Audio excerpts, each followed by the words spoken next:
How free are you when you live in Mexico?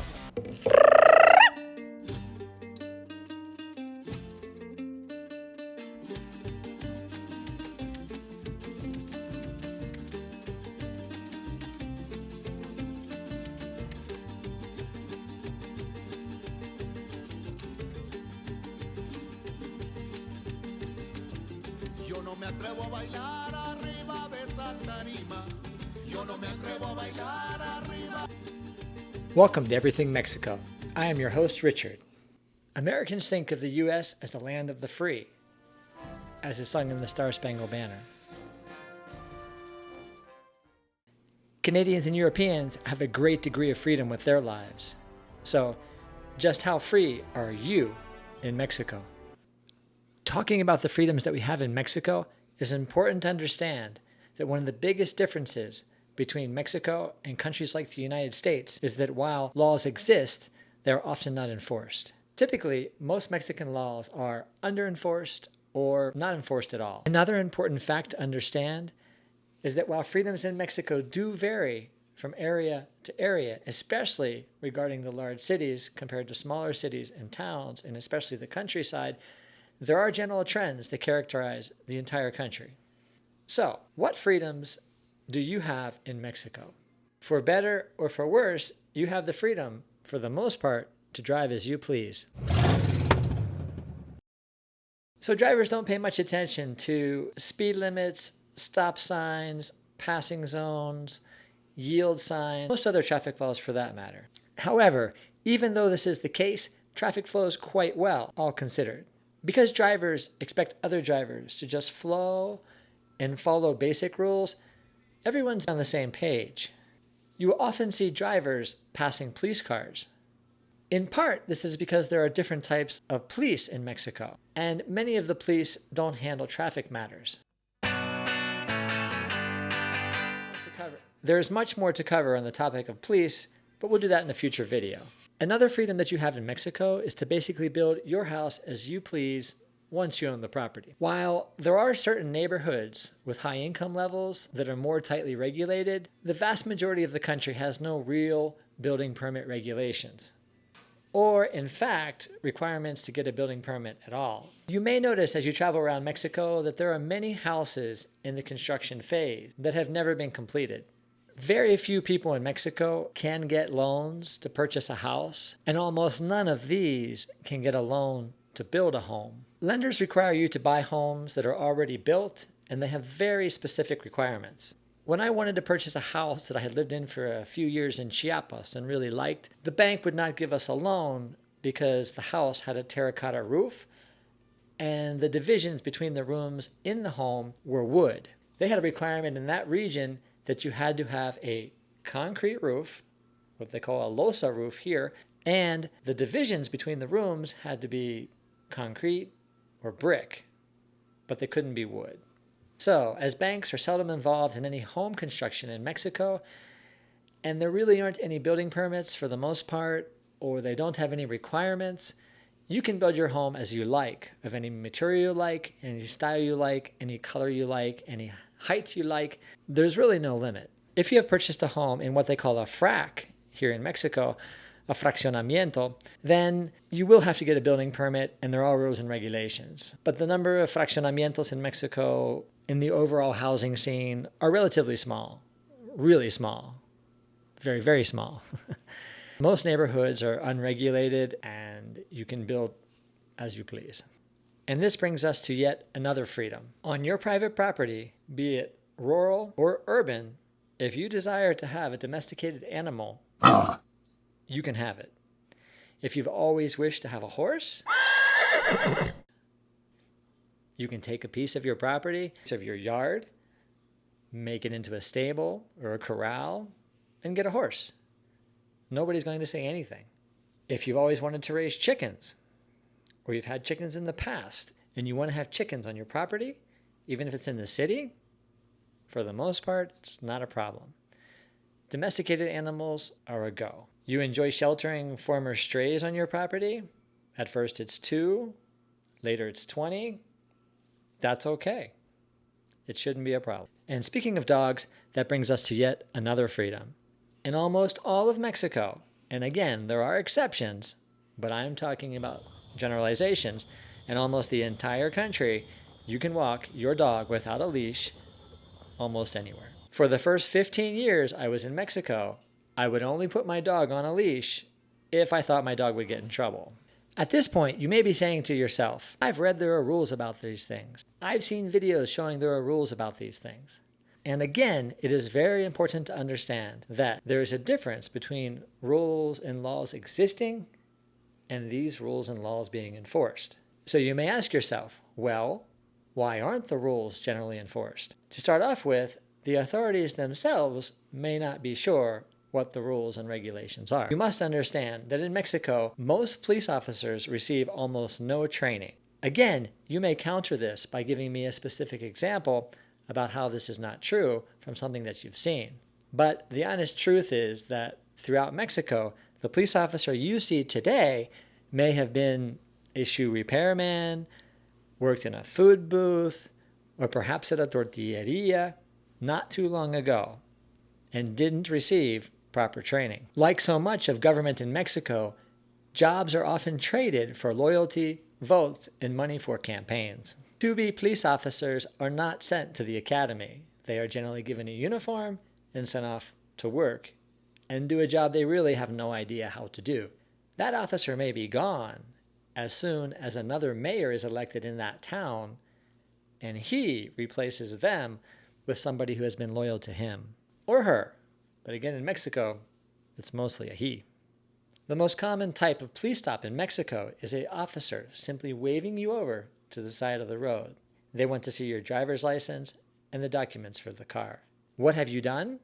Nothing. They just want to see if you have your papers. And if you do, sometimes on you go. However, they may ask for something that you don't have and don't need to see if they can get money out of you. They may also look at your documents and say something is out of place when it's not to see if they can get money out of you. They want to feel you out and see if you know your rights and know what you're supposed to have. Whether your documents are in order or aren't in order, they may ask you for money. Once, in the state of Tamaulipas, I was stopped by police officers. I had all of my documents in order and knew that everything was good to go.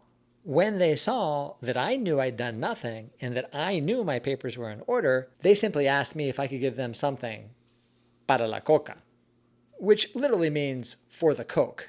It is a common way of asking for money without actually saying the words, "We want money." You are under no obligation to give them anything, and that day I didn't. This brings us to yet another topic on freedom, and that is the freedom to bribe. Bribing a US or German police officer doesn't even pass through our minds, because the consequences for doing so are so grave that we would never do that. It is much easier to pay a $150 ticket than to deal with all the problems that would occur if you tried to bribe a police officer. Well, in Mexico, that isn't so.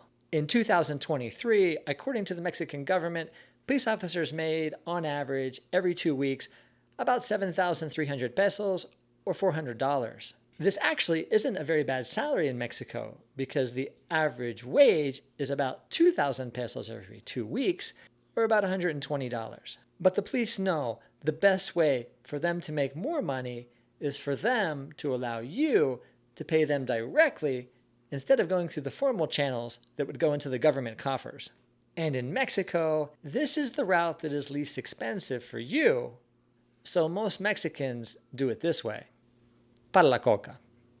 If a Mexican knows that they've done something finable, they'll generally give some money para la coca and be on their way. And how much do they pay? Well, it depends on the area, the officer, and the infraction.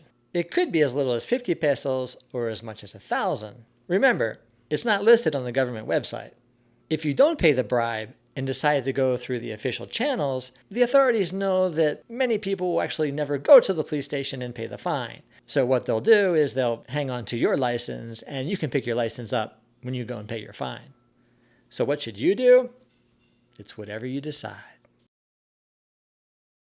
And regardless of what you may read, you are free to own and operate a business. You can read up on all the formalities of owning and operating a business in Mexico But the reality is you can own and operate a business pretty much as you see fit. I have had 7 businesses in my 17 years in Mexico, and the locals are always happy to have more well-paid employment in their community. During that time, I only had one government official ask me about the status of one of my businesses. My reply was, and I quote, "I run my business just like everybody else in town. You know how that is." End quote. He nodded in understanding, and the matter ended there. You are free to get insurance, if you please, or not. No insurance of any kind is obligatory in Mexico. If you have any doubts about your ability to drive in Mexico, get insurance, but you don't have to. I had a lot of experience driving in Latin America, and for the first 16 years I was here, I never had insurance because I trusted my driving. I never had an accident. Had I had an accident, and were the accident my fault and caused bodily harm or physical damage, material damage, it could have gotten complicated, or maybe not. You just never know in Mexico.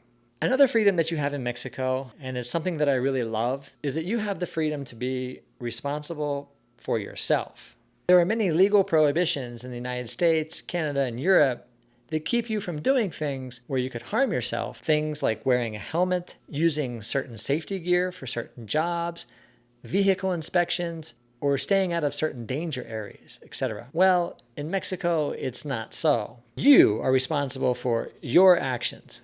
Don't expect there to be yellow tape around holes in the sidewalk or the signs and cones to be particularly elaborate at construction sites, or for there to be enforced helmet laws. Your life is in your hands. This is the opposite of big government. This is small government. You may not realize how much your government babysits you until you come here. In Mexico, you are free from many fixed expenses that financially tie you down in some other countries. We already mentioned that vehicle insurance is optional. Well, property taxes are so low as to be almost non-existent. We live on the shore of Lake Chapala, commonly referred to as the lakeshore area. We are in the Mexican state of Jalisco, just west of Guadalajara. Some of the property owners in this area pay taxes that are exorbitant compared to the rest of Mexico. But it's because they're foreigners and they allow this to happen. But because many of the property owners are foreigners, they feel that the property taxes are low because they're comparing them to Texas property taxes, California property taxes, and other places in the United States where property taxes tend to be relatively high. They don't understand that they're being singled out to pay higher property taxes, much higher property taxes than almost anywhere else in the country. The property taxes for the home that we own in Chiapas are about $25 a year. In this area, however, I've seen people paying hundreds or even a few $1,000s in property taxes. Let's get back to the subject of fixed expenses and how few of them there are. Mexicans aren't usually tied down by mortgages because it's so difficult for them to get them. So that's another fixed expense that's thrown out the window. Mexico has a huge informal sector to its economy, and banks don't lend to the informal sector. Water bills in Mexico tend to be very small. I paid from $2 to $5 a month for my water bill in all the years I've been in Mexico. Electricity is also very, very cheap when not used excessively. If you don't use much electricity in Mexico and your electric bill is really high, it's generally because the CFE, la Comisión Federal de Electricidad, the power company, is charging you extra because they can and you don't know. Sometimes they charge you what they please, which can be a common occurrence in Mexico. If you vociferously complain at the local office, they may start to charge you reasonable rates. It's a game of cat and mouse. Some people steal electricity from the power company, and sometimes the power company tries to overcharge paying customers. Unfortunately, many people in positions of power in Mexico will prey upon those who allow themselves to be preyed upon.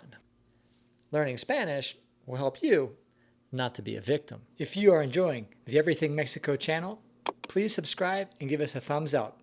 It helps the channel a lot. If you'd like to support us on Patreon, we'll leave a link in the description below. Thank you. In summary, you can be relatively free from fixed expenses. You can ride your motorcycle without a helmet. You can walk your dog without a leash. You can get insurance, if you please. The police will often not be honest with you or fair with you, so you don't have to be honest with them. You are free to be responsible for yourself. There is no suing to speak of in Mexico, and rarely are there lawsuits. Things tend to be handled man to man, or woman to woman, or man to woman, or woman to man. Or sometimes clan to clan, as families are so tightly knit here. On a personal level, the freedom to be responsible for myself makes me feel more alive. Having very few fixed expenses allows me to spend more time doing what I really love to do and less time working just to pay the bills. I can instead use my money for getting out, traveling, and hobbies. If you have any topics on Mexico you'd like me to cover, please put them in the comments below. Thank you for watching Everything Mexico, and we'll see you on the next episode.